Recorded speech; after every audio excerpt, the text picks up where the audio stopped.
Welcome to 4XP Day Trades. About to have our weekly conference call here where all our members can jump on and have access to me and ask any questions they want, as well as we recap the week and go over things to improve our members for the following week. Everybody's waiting on me right now on Discord. Let me take my PlayStation off here. So we're gonna get started, guys.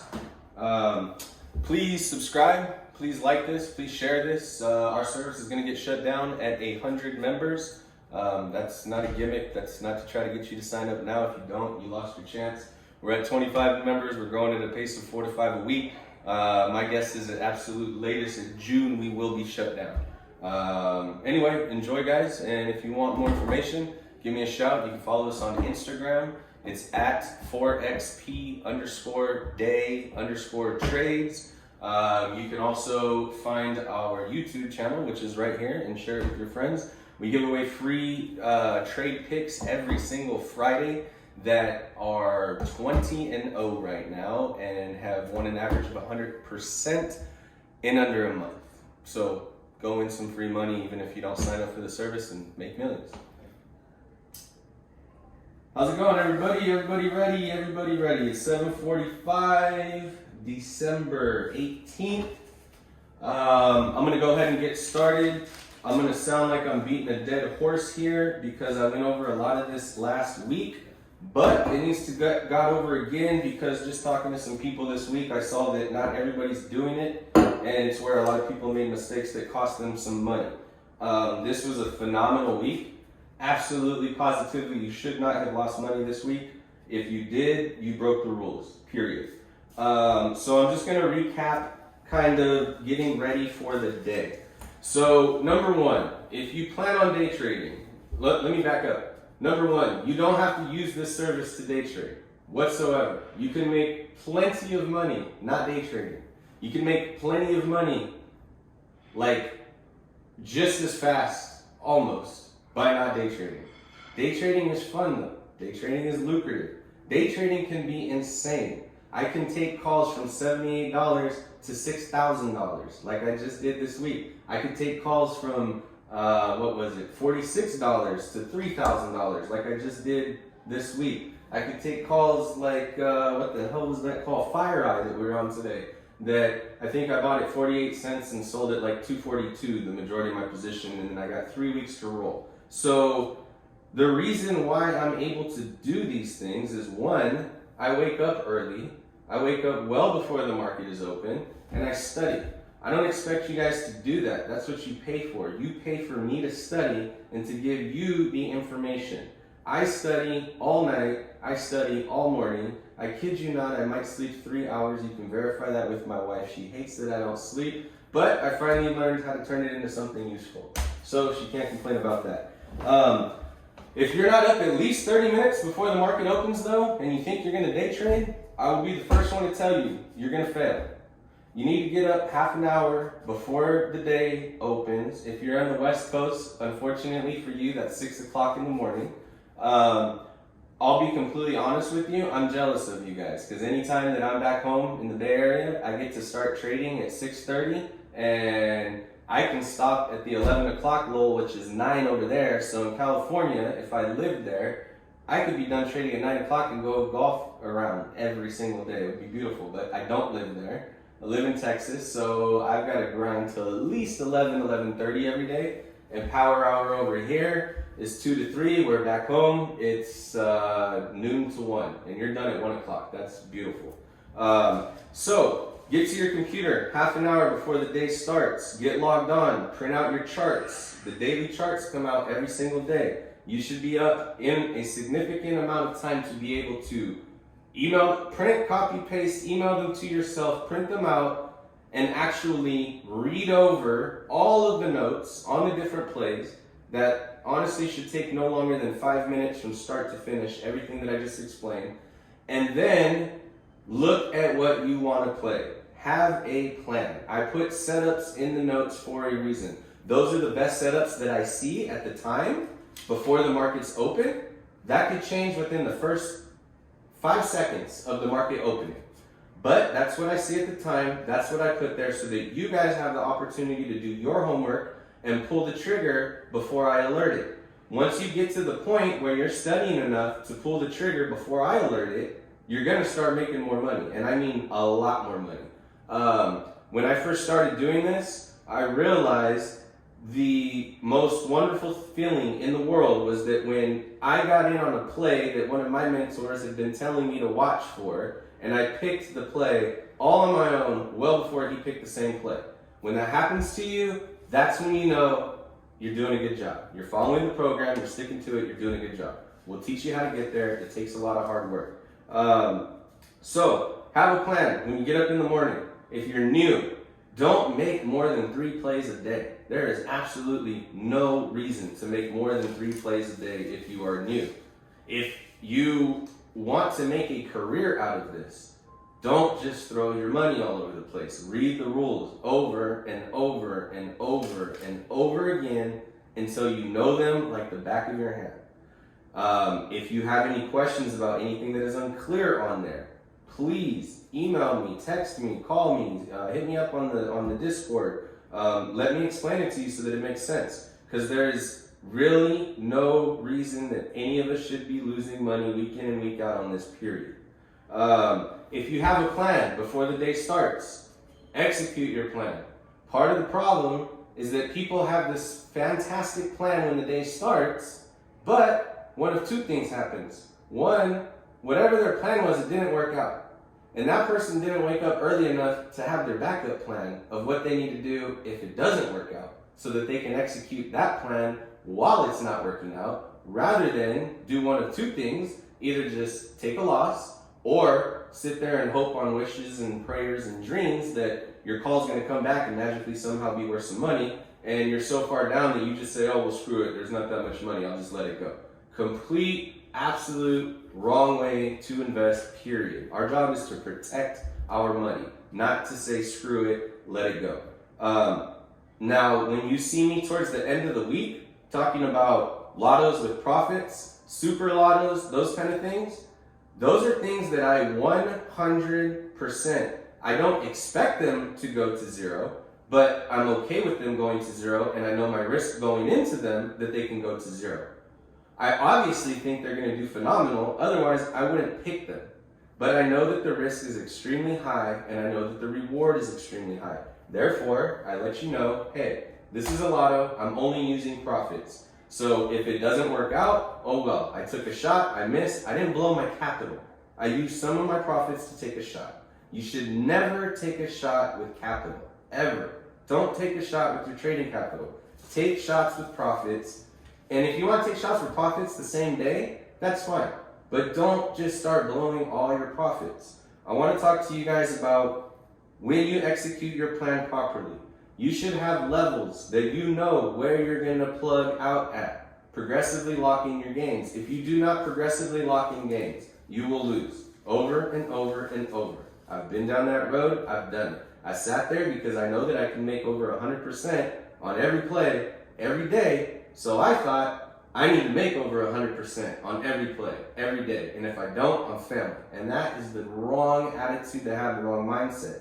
If you simply follow the rules that are in there, which is you need to figure out your risk level and you need to figure out your risk reward, what is acceptable to you. Me, I've been doing this a while, so my limits are much higher than the normal person or a beginner's limits. For me personally, I don't have a set limit of when I'm going to plug. Every play moves differently, and I know all these stocks, and I know the majority of the stuff that I'm playing. I know how they move. I know what to expect.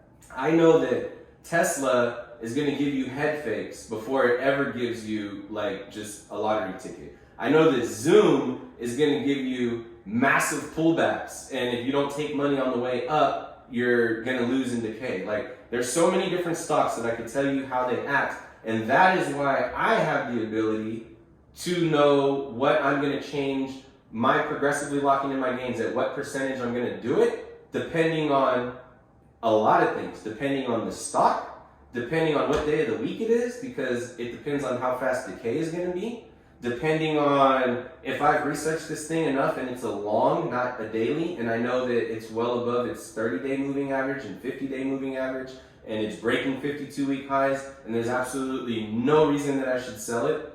There's a million things that go through my head to determine when I'm going to lock in gains. You should not have a million things in your head because you haven't done this long enough to have a million things in your head. You should have one thing in your head. You should have one plan. If your plan is conservative, be conservative. Lock in gains at 20%. Hell, lock in gains at 10% if it makes you feel good. Buy contracts in multiples of 4 if you can afford to. And plug out 3 times before you hold a runner that is covered. Me, typically, I'll plug out at 30%, a quarter of my earnings. I'll plug out again at somewhere between 50 to 70%, depending on how fast the thing's moving. I'll plug out of another quarter position. And then, depending on how it's moving, I'll plug out at around 100%.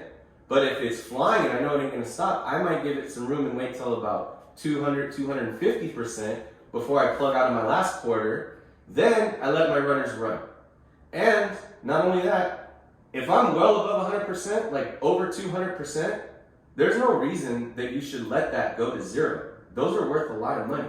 Immediately go in, after you're gonna let your runners run, go in and set a stop loss at absolute worst, set it at break even. I wouldn't recommend that, because why? Why do you want to give up all those gains? Me personally, I go in when my things are up well over 200%, I go in and I set a stop loss to sell it at 150%. And then I just let that thing go. I stop looking at it. I don't even worry about it. The only reason why I even know what it's doing is because I get alerts flashing across my screen telling me that something's up so much percent. Tesla's up 10%. This is up 5%. This is up 7%. That's the only reason why I even know they're moving. Or I get an alert that flashes across my screen that says, you sold contracts of this, whatever that play is. And then I know, okay, I'm done with that play. I'm all out. I made a whole bunch of money. I don't got to monitor it. I don't got to worry about it. I'm focused on the next play or another play that I'm already in. The more plays that you get into, the more you open yourself up for risk.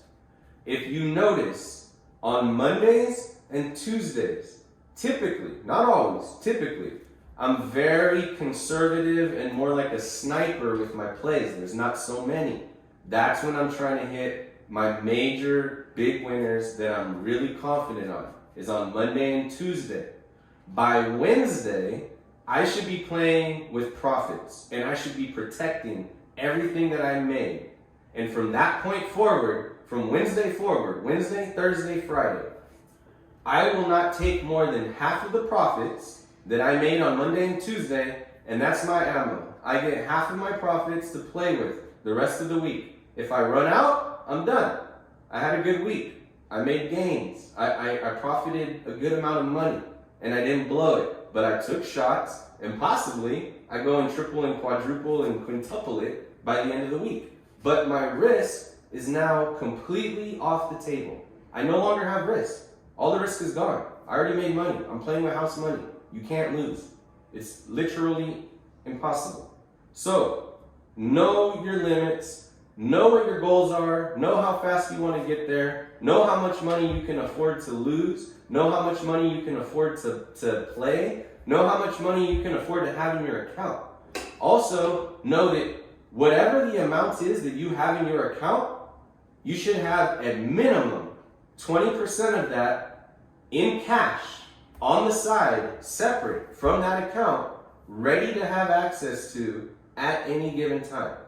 There's plays that set up that are the mother of all plays, just like this Tesla one is that I told you, and it literally did every single exact thing I told you it would do.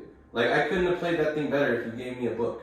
I played it up, I played it down, I played it back up, I bought low, I bought the dip, I sold high, I did everything you could do perfect. You can't do that if you don't wake up early, you can't do that if you don't study, you can't do that if you don't progressively lock in gains. Had I just held, this week on Tesla, I must have entered and exited this week's and next week's positions 6 or 7 times. Every single time that I knew I was pushing my limits, I would plug out of 75% of the stuff that I'm in and leave a runner. And sure enough, going into resistance, there would be pullbacks, and then I would buy on the dip. I'd buy for a better price. I'd ride it back up, sell it again, and wash, rinse, repeat, do it over and over and over. Don't just stay in a play when it's just going sideways or it's being volatile and it's towards the end of the week and there's decay. The giant, huge position that I had in Tesla at the beginning of this week, it had calls for this week that were 750, 800, 700, 650, 680. Damn near 90% of those would have expired worthless. I cashed in on all of those this week for a lot of money, and I could see what they were doing, so I rolled everything into next week.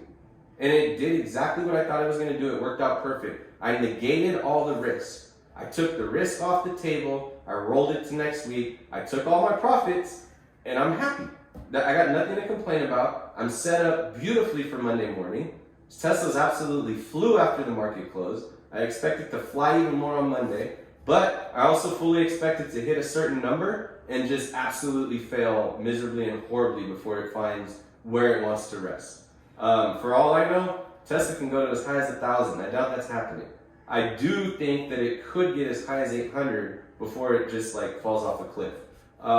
More realistically, my thought on Tesla is that on Monday it's going to get up to about 750 fast before it starts failing bad back down to 700.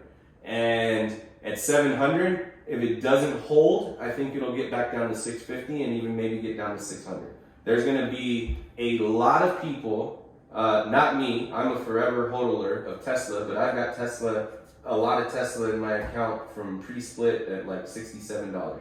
So there's going to be people like me that go, man, I've got like 30 times my money in this. I'm taking some profits. Why wouldn't you?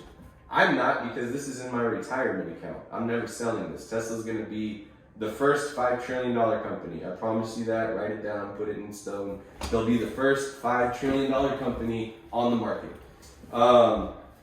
So, how to conserve your money and how to grow your account.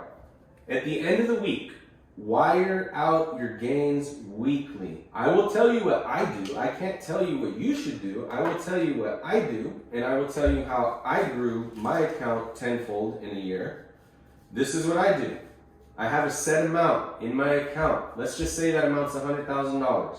I have $100,000 to trade with. Every single week, that is what I've got in my account. I start with 100 grand. I have my levels set up, which means the way I size. The sizing, I believe all the information is in the Discord. If it's not, send me a message and let me know, because it's extremely important and I'm like 99.9% sure that it's on there. So sizing, a normal play, me personally, is 5% of whatever is in my trading portfolio. If I put fire, that's a normal play.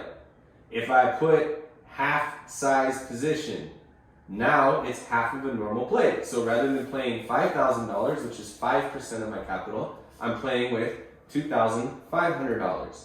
If I say lotto, which is when you see the caution yield sign, that means I'm buying a lotto. That means that I am playing with only 1% of my trading capital. So it's either 1% of your trading capital or 1/5 of a normal size play. Whichever way you want to look at it, it's the same thing. So if I'm trading with 100 grand, a lotto's $1,000. You don't want to get in the habit of using capital to play lottos. I don't mind playing a few lottos at the beginning of the week here and there because they can hit huge. My lottos hit almost as often as my regular plays hit, which is saying a lot. But you can't count on that. It's ridiculous to count on that. Believe me, I'll have a month where we have a bad month. It'll happen. It's inevitable. And as long as you guys stick to the program, and I don't cheat myself, I still won't lose money that month. I'll just have a bad month. But if you wire out your gains weekly, at the end of the week, I got sidetracked. If I got 100 grand, every play, I'm going in with 5. If it's a half position, I'm going in with 2,500. If it's a lotto, I'm going in with $1,000. Don't get in the habit of just taking lottos if you haven't already made money. Preferably, you want to be able to only spend profits on lottos. That's why they're called lottos, and that's how you compound the interest on your winnings, is by risking your profits, not your capital, to go play lottos as the week goes on. There's really no reason you should be playing a lotto on Monday unless you're a super experienced trader. Otherwise, you shouldn't be playing a lotto on Monday. On Tuesday, if you made a bunch of money on Monday, totally acceptable. It's within the realm of what you should do.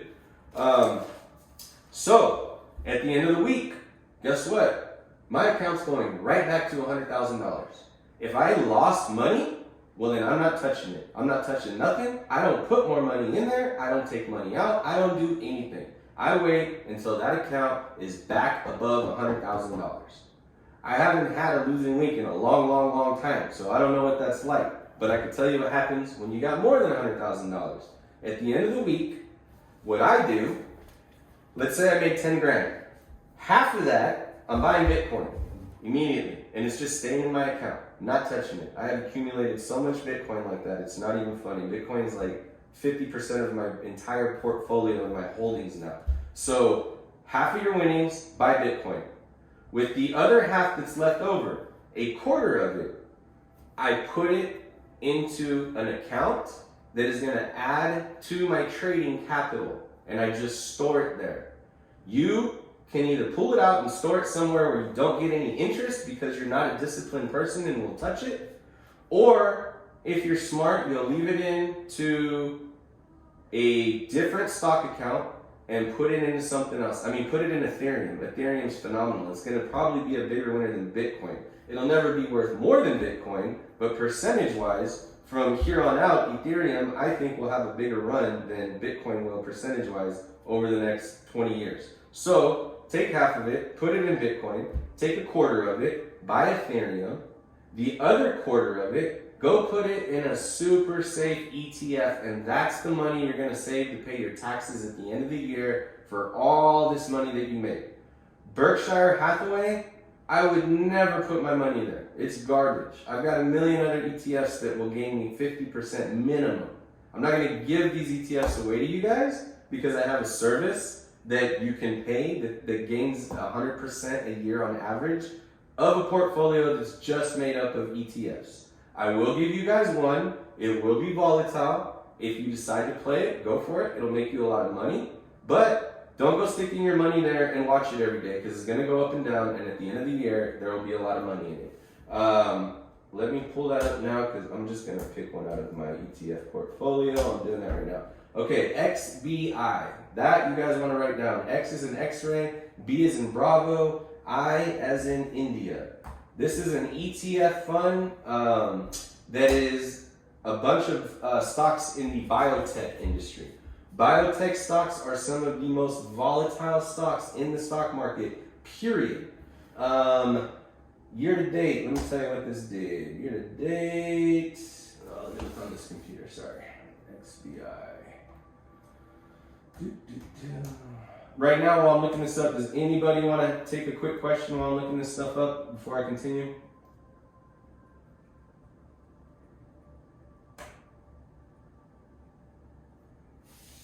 All right, XBI, they are up 52% this year in the worst crash known to the history of man. We are at, XBI was at like $60 a share at the crash. It's now at $147.55. Precision medicine and the biotech industry.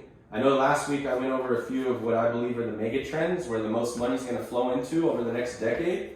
This is one of the ones that I did not tell you about. This is a massive industry with huge windfalls to be had. They're gonna make so much money in the precision medicine and biotech industry in the next decade. It's gonna boggle your mind. Between all these new cures that you see coming out for the vaccine and the way that they're making them, it's a different way that they've made them than they've ever made them before. They've got gene editing now. They've got the list of things that I could talk to you about. We could be here until next year, me telling you about all the different things that are coming out in precision medicine. I'll give you another free play that's in one of my portfolios for precision medicine. I don't own the stock, but I own long option calls on it as far out of the money as you can get, and that's Teladoc. The ticker's TDOC. That's Tango, Delta, Oscar, Charlie.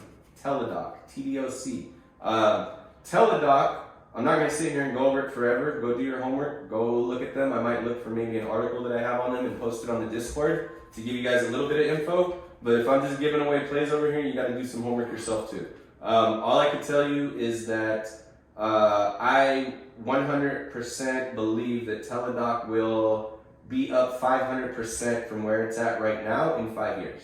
I've got longs played as far out as you can buy, which might be like only 2 years, and as far out of the money as you can buy. Those things I fully expect to make, if I held them till expiration, 10,000%. I don't do that though. I'm not about buying and holding stuff forever. I think you guys have started to figure that out. You see me buy longs 2 years out, I end up selling them for 200% gain in 2 weeks. So I don't need to hold something that long. I can use the money to keep making money. I don't need to hold it forever. If you like to hold things forever, that's fine. I know people that do that, and it's like having a personal piggy bank. I got a buddy that I told him, hey, go buy these calls. They were 2 years out. This was a year ago. And actually, I got to get with them. I told them right before Christmas, they expire on January 15th of this year. We bought them a year ago. I got to look them up. I looked them up the other day. I can't tell you off the top of my head what they are, but I told them, buy these, don't look at them, put them where you can't even see them in your portfolio. We'll open them before Christmas as a Christmas gift next year. I'll find them and post them later, but they're up 2,500%. And he still has a whole other year. If he wants to wait till next Christmas to open them, he can. Me, I'm going to spend a good Christmas this Christmas. I ain't waiting until next Christmas. Who knows if I'll be alive next Christmas. Have fun now. So, I'm going to repeat that last part really fast about wiring out gains. Wire out your gains weekly. At the end of the week, whatever is over what your trading capital is, get it out of your account. Half of it, I put it in Bitcoin. A quarter of it, I put it in Ethereum. That quarter is for me to stack so that at the end of the year, I now have a new number that I'm playing with. If I stacked 100K in Ethereum with that quarter that I was saving, then next year, guess what? Now my account I'm playing with is 200 grand. Now my normal position size is $10,000 instead of $5,000. But you don't do that until the year is over. You have to prove to yourself for a year that you're disciplined enough to do this, that you're capable of doing it, and that you're seeing the results. Do not have all of your stock in your trading account. Don't do it. If you do, get your stock out of your trading account. The only thing that should be in your trading account is your trades, options. Don't have anything else in it. Otherwise, in order to know what you really made, you'd have to sit there at the end of the day and take about an hour to break down everything to figure out what you really made off of trading, because you could have had stocks that went through the roof phenomenal and you got hammered in your day trades, and then at the end of the day you show that you're positive and you're like, oh, I did great, I'm gonna do the same thing tomorrow, and you're lying to yourself. So in your account that you day trade out of, you guys all know that you have to have a minimum of 25 grand in your account in order to day trade. Some people, the reason why they keep their stocks in their account, you have to have over 25,000 in equity. It doesn't have to be cash. So if you have over $25,000 like in stock, then you can have just like, you could have $5,000. That's 30 grand in equity. That means you got 5 grand to play with until you get below that 25 in equity. Then it'll no longer allow you to day trade. But if you can afford it, please don't keep your stock in your day trading account. Keep your Bitcoin there. Keep your quarter slug of profits in Ethereum that you're going to use to build your account at the end of the year and reallocate your position sizing. And the other quarter, go stick it in that ETF, XBI. Or if you're super conservative, then go stick it in Berkshire Hathaway. Or go stick it in SPY. The best one, if you're conservative, go stick it in the Russell 2000 index. Small caps are going to destroy mega caps and large caps for the next 10 years. I mean, like double. So go put it in, I think it's called IWM, which is the Russell 2000. Let me just double check and make sure that's right. And these are for my conservative people. There it is, yeah. IWM, that is the ticker. India Whiskey Mike for the iShares Russell 2000. Year to date, it's up, well, let's not give you year to date. It was at $100 a share at the crash. It's now at almost $200 a share. It has damn near doubled since the crash compared to the SPY, which is supposedly the quote-unquote stock market. It's not, it's a joke, because Tesla just barely got added and they're going to be the biggest part of it besides Apple. The SPY for a year from the crash. They were at, SPY was at 220, now it's at 370. So it is not nearly double like the Russell 2000 did. And year to date, it's up 15%, whereas the Russell, I think, was 25%. Let's see here. Russell, year to date, 20%. So it's beating it year to date also, but it's starting to separate itself. If you lay a chart of SPY on top of a chart of IWM, you will see that it's starting to separate itself, and it's gonna double it. Period. So there's your plan for wiring out. Anybody have any questions about that? I'm about 3/4 of the way done with this thing today.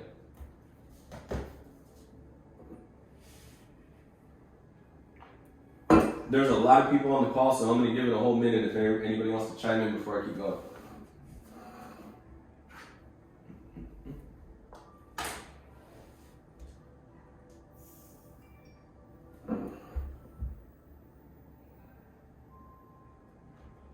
All right, I think everybody's good. If you didn't get a chance to chime in, just stop me, I'll stop. Don't have FOMO, guys. Fear of missing out. If you have FOMO, you will get killed. If you see me put out a play, and then you go look at that play, and that play's already doubled because it took you a minute to get there, and my play doubled in a minute, why are you going to play that play? You're chasing. The best you could do is hit a double from there if you're lucky, and that means I hit 400%. Why do you want to put that much risk out there? I made 400%, you made 100. It makes no sense. If the thing flew and you're too late, skip it. You guys see how many plays I put out every day. Don't have fear of missing out on one play. I mean, my lord, on Fridays you might get 20 plays. So don't go chasing stuff, man. FOMO works in everything too, not just in these plays. Like, if you're thinking about adding a stock to your portfolio, don't just add it because you heard about it or you want to add it. Think about it, research it, read it. Go look at the 30-day moving average. Go look at the 50-day moving average. If a stock's not above its 30 and 50-day moving average, that means that the stock is not going up. It's not in trend to go up. If you've got information that tells you that this is going to go up and your research shows you that, then it's a good time to buy because it might be bottomed, but you also might be buying and it's just going to sit there forever because it hasn't done nothing. Me, I like to buy things that are showing in demandness. If it's showing in demandness, that means it's going to be above its 30-day moving average. It's going to be above its 50-day moving average because there's demand for the stock. People continue to buy it. People continue to push it forward. So when you're buying stock, the best way to buy stock, if you're a beginner, whatever, just buy your stock. If you're not a beginner, you should buy your positions in slugs. It's called positioning yourself. So if I want to own Apple, and I don't want to own Apple, I don't suggest anybody buy Apple. Apple's literally on my blacklist, and I think they won't be worth crap 20 years from now, but that's my personal opinion.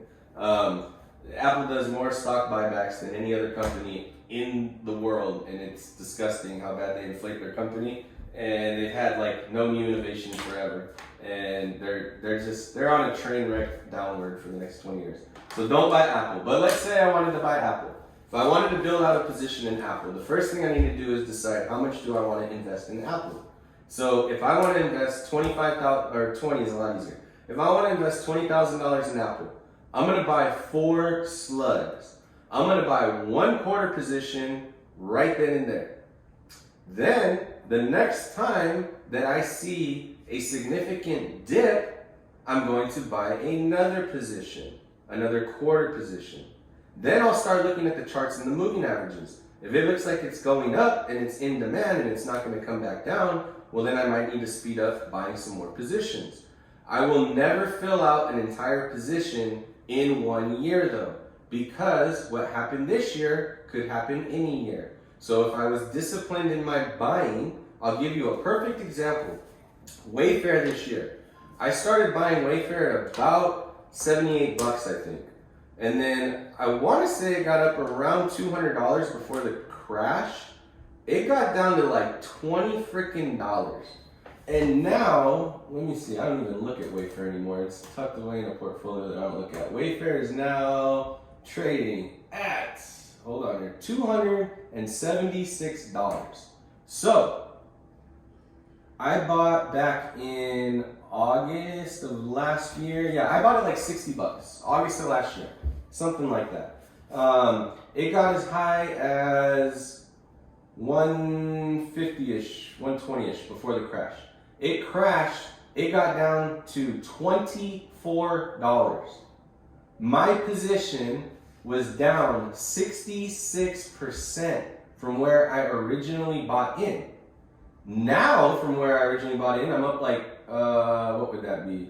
I'm up 400% from where I originally bought in. But guess what? I hadn't bought all of my position. So I went and I doubled down when it was at like $30. When I could see that it was starting to come up, I didn't get it at the bottom. That's impossible. It bottomed at $20-ish. When I saw that it was going to start coming back up, I think I got in at like 32. I doubled down. At one point, that thing was up to like almost $400 a share. Now it's come back to reality. Wayfair's not going anywhere though. Wayfair's the next, there's another one. You want a free pick? I own that in my retirement portfolio. Wayfair is the new Amazon of furniture, and it's only going to get bigger. People are going to do all their shopping from home starting this year and into this decade, and we are all going to be, everybody better get a home gym, or we're going to be a bunch of lazy, fat-ass slobs that don't leave our house. So, yeah, had I bought everything at the beginning, or had I bought everything when it was at 150, I'd still be doing fine, but I'd be doing nowhere near as good as I am. I think my entire position's up like 750% because I didn't buy it all at once. I bought slugs. So you should never fill your entire position out until the period of an entire year has gone by. And one of your slugs that you buy, you should hold that last slug for when you get a massive pullback. Markets always have a correction. Markets always go up and they always come down. Markets always go down much further, or I should say much faster than they go down. So whenever there's going to be a pullback and a correction in the entire market, it's going to be swift, it's going to be fast, and it's going to come down way faster than it took it to go up. It can wipe out, I mean, you saw it this year, it wiped out, I think, 2 years of gains in a matter of a month. We got them all back and more, and we're at all-time highs now. Every time there's a crash, that's what happens. Like, you guys need to understand the only way that the stock market will go out of business is if we go to World War III and their war is on our turf and they blow up our turf, our financial centers, our Wall Street. That's the only way that the market will not recover in our country. So barring that, sit through the volatility, man. Don't sell. I sat through all that volatility this year. If I didn't sit through all that volatility this year, I would not be where I'm at right now. I would not be running the service. I would be running my glass business and my other businesses and have nothing to do with this.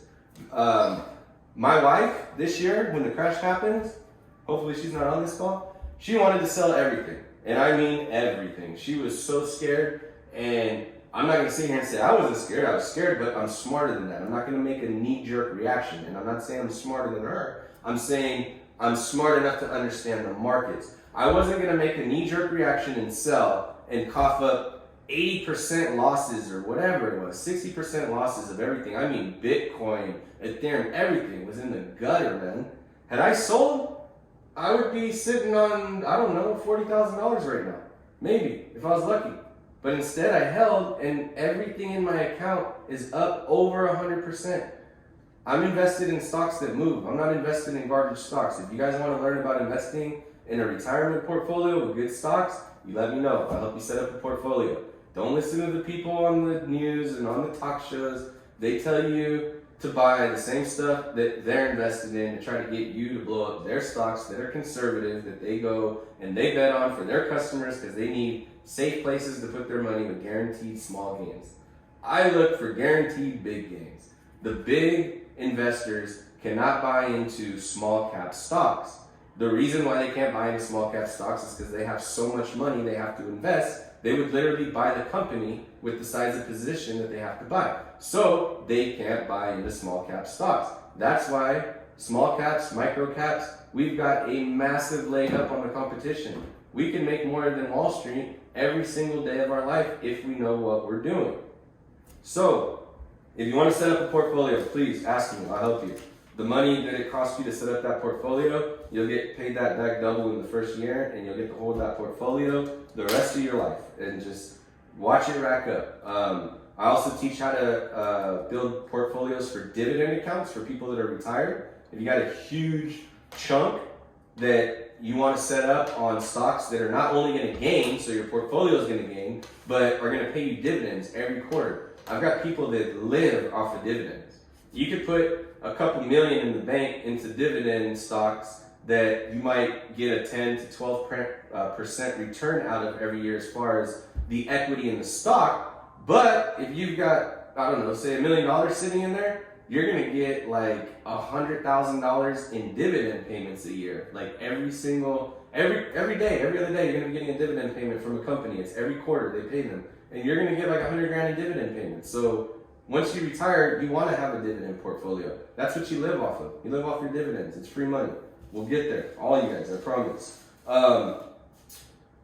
I think I'm almost done here. No, no. Okay, rolling. Guys, if you don't know how to roll, learn how to roll up, learn how to roll down. Read that over and over and over. I would not have made money this week if I didn't roll. Tesla would have ate my lunch over and over and over this week if I would have just stayed in it. But I didn't. I rolled down because I knew things were too far out of reach. I rolled back up when I saw that things were flying. I rolled out altogether when I saw that things were failing. I rolled into next week when I saw that things were too volatile. You have to learn how to roll in every single aspect of what a roll is. Rolls either protect you from losing more money, or they go and they compound the interest on the money that you're making because you're rolling up. But learn how to roll up, learn how to roll down, learn how to roll out, learn how to roll out to a further week in expiration. Once you learn the art of the roll, it really makes it hard to lose money. If you learn the art of the roll and the art of the hedging is when you have a large position, such as I own a lot of Tesla. So if I knew that there was some bad news coming out about Tesla, or Tesla's going to go and have a second offering, which is always going to make the stock drop, whether it's warranted or not. There's no reason Tesla stock should be dropping. They just proved that by releasing whatever that was, 5 billion out, and it instantly came back up. Like, it didn't dilute their shares at all. It was meaningless. It was just a smart play on their part to raise money. And at market price, which is insane. Like, Elon Musk is a freaking genius. I wish I knew the guy, and I wish I was as smart as him, but I'll keep trying until then. So know your roles, know why you're doing them, know how to beat decay. If you don't know what decay is, please Google that, YouTube it, watch it, understand it. Decay is a day trader's worst enemy. And if you don't understand decay, you will never be successful day trading after Monday. Just play Monday and don't play again. Stay out on Tuesday, stay out on Wednesday. Don't even open your screen on Thursday or Friday. If you don't know how to size, if you don't know the rules of the game, if you don't know how to progressively lock in gains, and if you don't understand decay, don't day trade. Learn those things before you day trade, or I promise you, you will lose. Lastly, if you are a beginner and you're just looking to build your account and you want to learn how to day trade, but not actually day trade so that you don't have risk. There is mock accounts now. I think Thinkorswim, you can get one. There's many different programs, just Google it, where you can set up an account and play exactly as if you were playing on your live account, and it'll show you what you did at the end of the day. The smartest people that I've ever met that have done the most successful at this, they did that for long before they ever used real money. I learned the hard way. I used my real hard-earned money when I first started learning, and my chart looked like a roller coaster because I knew what I was doing, but I didn't know all the rules to the game. I knew how to make money. I didn't know how to roll my money. I didn't know how to hedge my money. I didn't know how to protect my gains. I didn't know how to wire out gains. I didn't know how to buy Bitcoin at the end of the month to watch my account keep growing. I didn't know how to do any of that. So I might make $100,000 in a week and then go give it back the next week. Now, with the system that I've created and that I teach you guys, this teaches you how to protect your capital so that you don't make the same mistakes that I used to make. At the end of next year, I'll show you guys my chart from I have 2 different day trading accounts. The reason why I do that is I'm all about competition. So I started one day trading account with $100,000 less than the other day trading account, and my goal was to be much more aggressive in the smaller one and surpass the less aggressive one.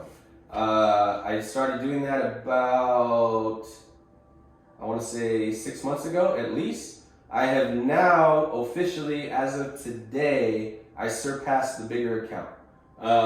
So that's what I do to drive myself.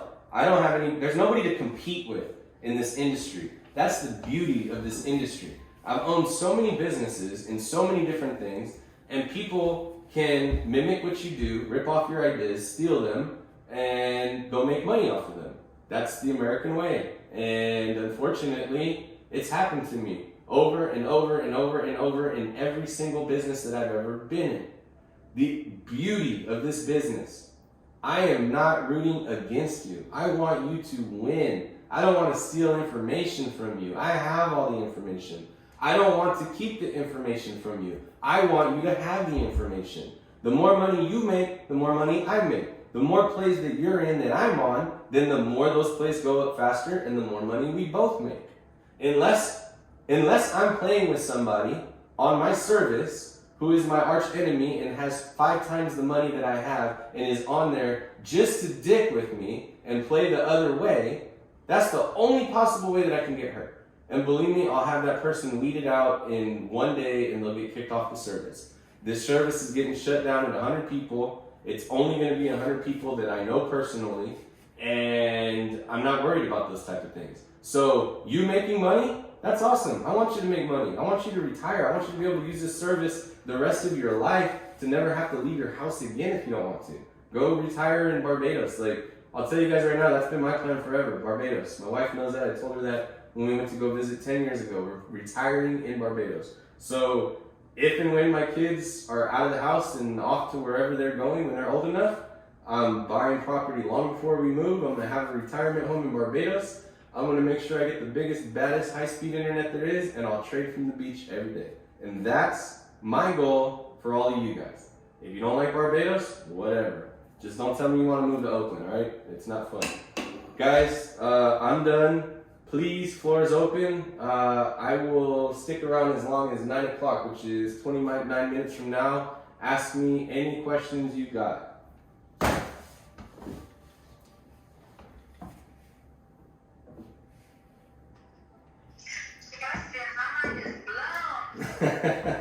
I told you your mind would be blown for the first month, Sarah. But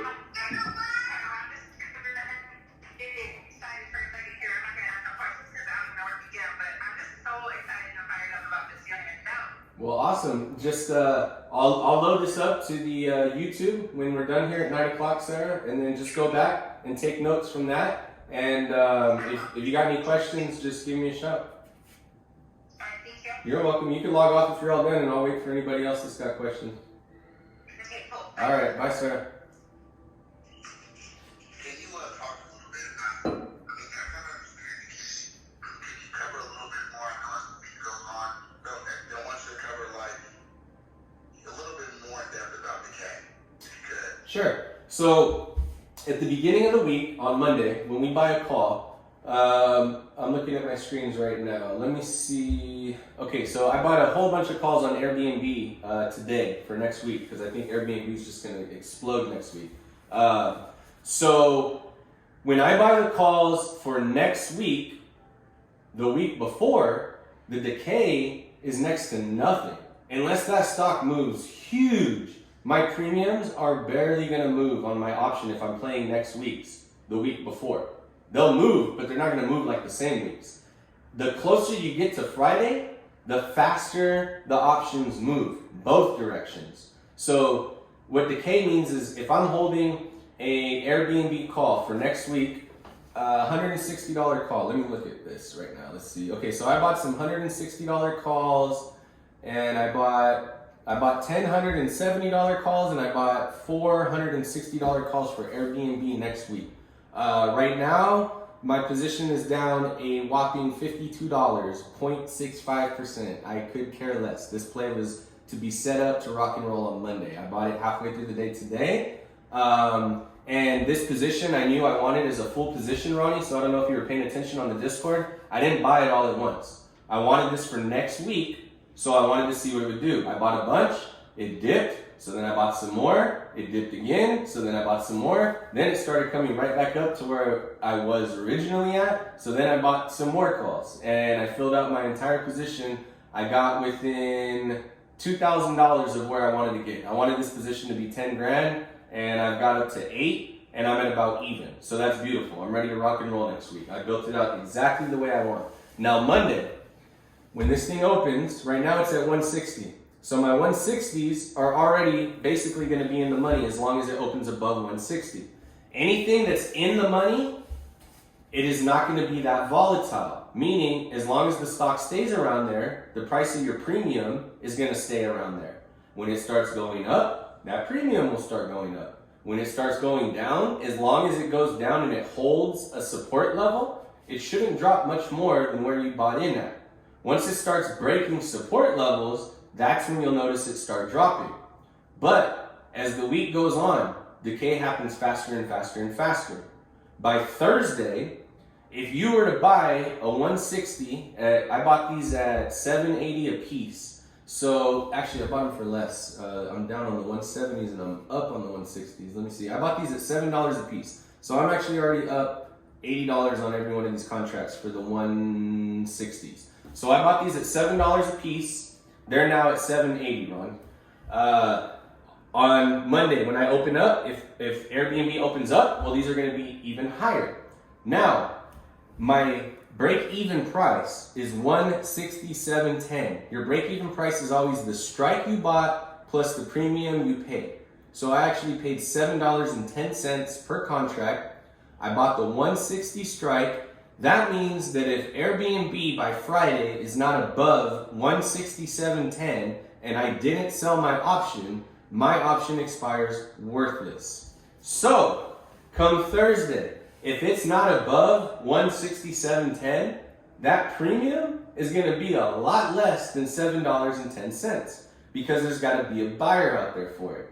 How many people are going to want to buy a $160 call for $7.10, which would be my break-even point at that point? It wouldn't even be there, but I'm just giving an example. So how many people are going to want to buy a $160 call on Thursday when the stock is still trading at $160 and there's a day to go? So you're paying $7.10 above the cost with a day to go.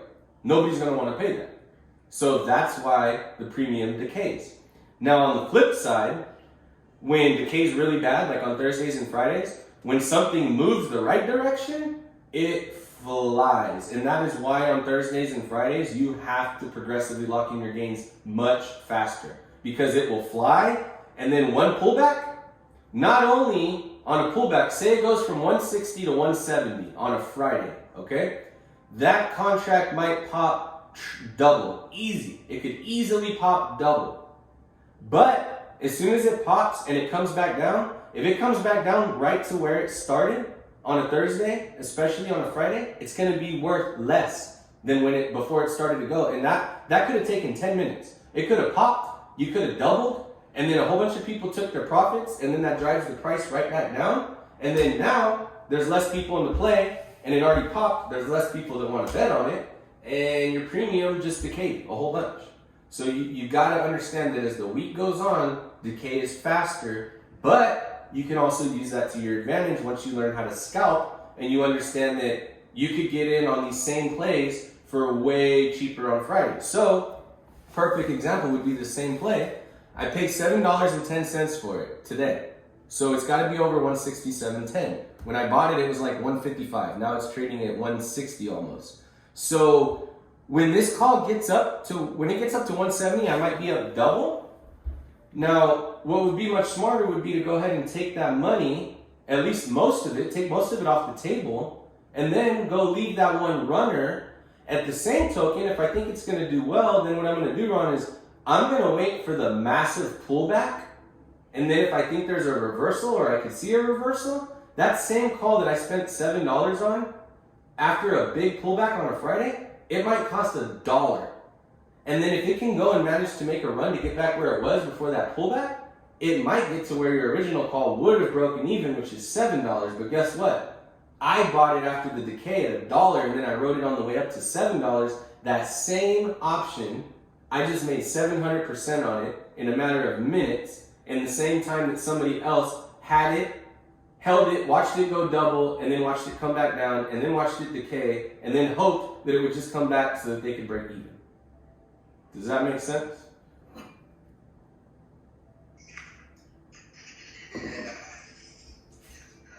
And that's why today, I don't know if you remember today when I said, today I sold off all my Tesla at one point during the day that was all for this week, even though it was looking great. I said, I'm gonna get out of this because it's starting to consolidate for too long, and I know that it's gonna tank before the big buy. It has to happen. Like, that's their game.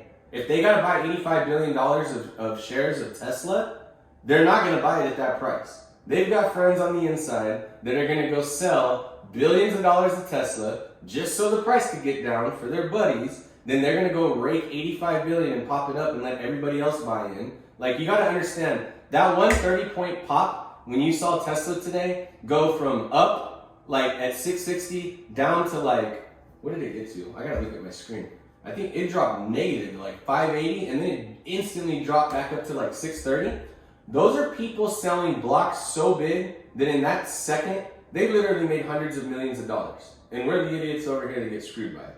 So when we're smarter, I shouldn't say smarter than them because we're not, but when I'm as smart as them and I know the game they're gonna play, I can use options to leverage and win a whole bunch of money too. I don't got the money they got, so I can't go and buy $85 billion of shares to make the hundreds of millions. But I could sure as hell keep building my account to the day where I'm placing $1 million bets, and then I can make $100 million off of it.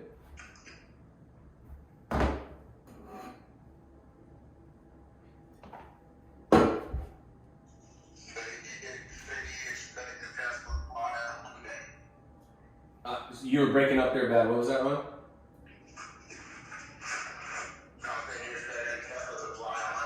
I'm expecting if Tesla, okay, so Tesla's got so many weird different little quirks.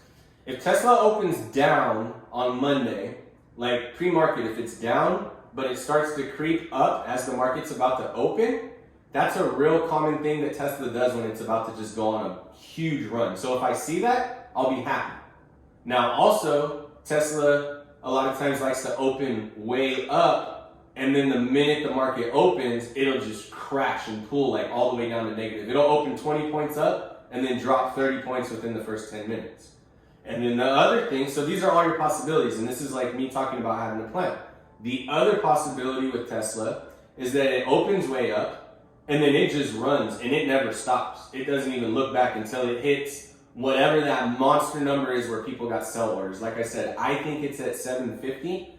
Come Monday morning, I'll actually be able to log on and look at the books to see where the buy and the sell orders are at. So I'll see where the monster sell orders are. That'll give me an idea of where the bounce is going to happen, where it hits a hard resistance wall and probably drops. So until Monday, I can't see that. But my guess is what's going to happen. And in order for this to happen, there has to be good news all weekend too. Because remember, we just put out a vaccine. There's all this vaccine news. We're testing, Moderna just came out with a new one. They're handing them out all over the place. I can tell you right now, if there's any negative vaccine news over the weekend, or if there's any negative stimulus news, which it's the same shit, same cycle every week it's, oh, we might have a deal, and then, oh, we don't have a deal, oh, we might have a deal. And the market reacts to it every single week the same. So when you know these things, it's easy to scalp money on SPY calls and puts as well. But if we don't have any bad vaccine news, and as long as we don't have any horrible stimulus news, we actually did have bad stimulus news at the end of the day. Basically, they just said a deal's not done when they were expecting. They told us they were expecting to get one done. I knew damn well they wouldn't. They tell us that every week for the last 6 months. But they said, what they said that was positive was they said, we're not going on break. Like, they're supposed to leave session and not come back till next year. And McConnell said, we are not leaving until this deal is done. So that's positive. As long as he doesn't go back on his word, and Monday, they're still in there negotiating, trying to get a deal done for us. And as long as there's no bad vaccine news, there's no reason the market should open down. it should open up and Tesla should have that shot to shoot straight to 700 and straight to 750 and maybe even straight to 800 before it makes a big pullback. But my personal opinion is that if the stars align and there's nothing that's going to make the market come down come Monday to start, I think Tesla will come out the gate and I think Tesla will fly to 750, and then I think it's going to start playing head games from there. What it does from there, I don't have the slightest clue, but I'm going to plan for it. I'm going to be positioned on the upside and the downside. I'm going to plug the entire time. I think I'm holding something like 9 contracts right now at different strikes for Tesla. I got rid of all my puts right at the end of the day because I saw the reversal coming. I think I bagged 150% on those puts and got out. Hedged my position to not take losses on the ones that I stayed in. So my plan is Monday morning, the minute the market opens, if it's up, I mean the second it opens, if it's up, I'm going to sell half my position immediately. Then I'm going to wait to see if that push comes, like I think it will, straight to 750, and I'll sell probably a quarter of my position, and then I'll hold a quarter for runners, and I'll put a stop loss at them. On those, I'll put a stop loss at just below break even, because Tesla's the most volatile thing on planet Earth, and if I put a stop loss anywhere near where I'm at, the market maker is going to go in and take it out in half a second. So I'll be okay with coughing up a little bit of money and not breaking even on my runners in order to have the chance of that thing running insane. So that's my plan with Tesla.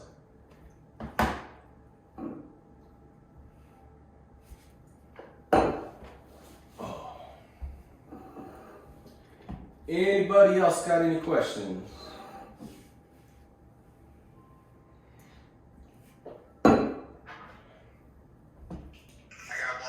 Yeah, go ahead. Can you talk about what's your thought process when you buy these long calls? So I know because I know you're really big on the longs because they don't go wrong, right? Like, can you explain a little bit more why you said the different right? What the lowest you can is the highest money you can, right? So explain a little bit more in detail about the thought process there, the benefits of that. Sure. You were breaking up a lot at the end there, but I'm going to go ahead and answer the part that I heard. If there's something else I missed, just let me know when I'm done. So on these longs, the majority of the longs that I play are on stocks that I actually hold in my retirement portfolio. So these are stocks that I plan on holding until the day I die as my retirement account to pass on to my kids. So these are stocks that I've got 1,000% conviction in, and these are stocks that I follow constantly. So I know what kind of trend they're in. I know if they've got going upness factor. I know if they've got in demandness, like if their stock is being bought, if there's demand for the stock. I know if they're breaking 30-day moving averages, 50-day moving averages. I know when they're hitting all-time highs. All these things give me signals of it's time to buy because it's about to go on a run. Now, every single one of these things that I buy long, not everyone, I would say a good 80% of the longs that I put out are on stocks that I already own, and through my research, I could see that they're about to go on a run, so it's a good time to go buy a long to make some extra money on it. And then a lot of times what I'll do, Ron, if I feel like it, everything's about building your account, right? Let your money work for you and make you money. So a lot of times on those speculative calls, what I'll do, those are positions I already own equity in and I love the company. So I'll play those longs, and then you know how I say about like wire your money out at the end of the week? Well, rather than wire out half my money into Bitcoin at the end of the week, whatever I gain on that, I'll use half of it to go buy more of that stock. And then that way I've got more equity in my retirement account. And I put that in my IRA so that I'm not paying taxes on that thing. Can you set up retirement accounts? I personally cannot. I can walk you through it. It's very simple. If you... Oh yeah, no. Right. I can show you how to set up 1 million different accounts, and all that is us getting together either through Zoom or we'll get together in person, and that's gonna be like you spending a day with me. I'm gonna have to interview you. I gotta know what you make. I gotta know what your goals are. I gotta know what your risk level is. And then at that point, I'll know you good enough to be able to build something out that you're comfortable being in. And you can contribute straight from you can build it out directly through like whoever you're using for retirement account. Yeah, a really good one that I like to recommend right now. I just opened an account with them for my kids because they allow IRAs on there. There's a new app called Webull. It's literally the Chinese version of Robinhood. And once I learn how to use it, I'm gonna start trading on there as well because their options platform looks pretty cool. I just gotta learn how to use it. But on Webull, you can open a regular account and you can open an IRA account and you can even transfer stock in there from another account. Like if I want to transfer stock from my Robinhood or my E-Trade or anywhere, they can transfer stocks in from other accounts into Webull with most trading partners. So with them, you open a regular account and you open an IRA account.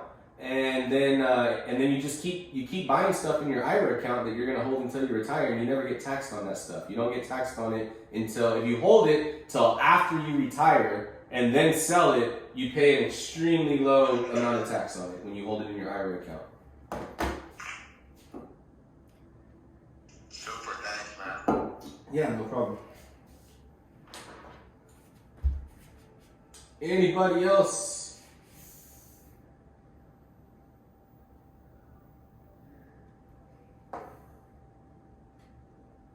All right, I think everybody is done asking questions. So I'm thinking 8 p.m. tentatively. Actually, 7:30 worked well. Right now, while it's not baseball season, tentatively we'll go with 7:30 every Friday as the conference call. That's gonna have to change once baseball season comes around because I usually have a hit night that we run with a whole bunch of kids every Friday night. So for now, it'll be 7:30 every Friday. That'll be the conference call. If you miss it, I'm gonna always put a link on the Discord taking you to the YouTube channel so you can watch the replay and take notes from there. Any questions you guys want to ask, just hit me up here on the app. A lot of you guys that are on here are personal friends of mine. I do ask as a favor, please don't ask questions about business to my personal cell phone. I work 23 and a half hours a day as it is. And when I don't want to work, which is like 3 hours a day, I put everything away and I don't respond to anything. So just my phone is my phone. It's for my friends and my family to get a hold of me. I don't want to be answering business questions on it. And I want to answer all your questions you have, but just ask me the questions on the app, please. Don't ask them to my personal phone. I run several businesses and they're all through my phone, so it just gets too taxing on me. If nobody else has any questions, I don't think we do. I will chat with you guys Monday morning early. You'll get plenty of updates from me over the weekend with any breaking news or any stocks that we follow. I hope that you guys have a great weekend. And if you don't mind, like I say on the app, this is a lot more than just an investment service. It's a community, it's a brotherhood, and it's to help all of each other. Iron sharpens iron, man. I want to make everybody better. I want to make everybody mentally tougher, spiritually tougher. So if you guys don't mind, I'm going to end this with a prayer right now, and then I want y'all to have a beautiful weekend, man. So I just want to ask, Lord Heavenly Father, that you bless us and everybody on this call, that you give us the strength that we need and the just give us the tenacity that we need in order to have the drive to study these things, to learn from these things, to understand, Lord, that you put these avenues here for us and it's up to us to take advantage of them. And we ask, Lord, that when we do these things, that we use these gains that we have to do good in this world, and that we change this world for the good, for the better. Our hashtag for our company, spread love, wealth, wisdom. And it's in order for that reason, Lord, because first we want to spread love. That's what you ask us to do, and that's what my goal is here on this earth. Next is to spread wealth, because I want to help as many people as I can, and we want to change this world for as much positive as we can. And wisdom, everybody, it doesn't matter how old you are, there's somebody that has a little bit of wisdom that you don't have. So we just ask that you always have our mind open so that we're always willing to learn. We're always willing to just expand our knowledge and our beliefs. And we ask, Lord, that we never lose faith in you, and that we always keep our eye on you first and foremost above everything. I ask that you keep everybody on this call safe throughout the weekend from this virus that's going around. I ask that you just cover all of us in the blood of your Son Jesus and protect us. And we pray all of this in your Son Jesus' name, Lord. Amen. Amen. Y'all have a beautiful weekend, man. All right. Conference call over.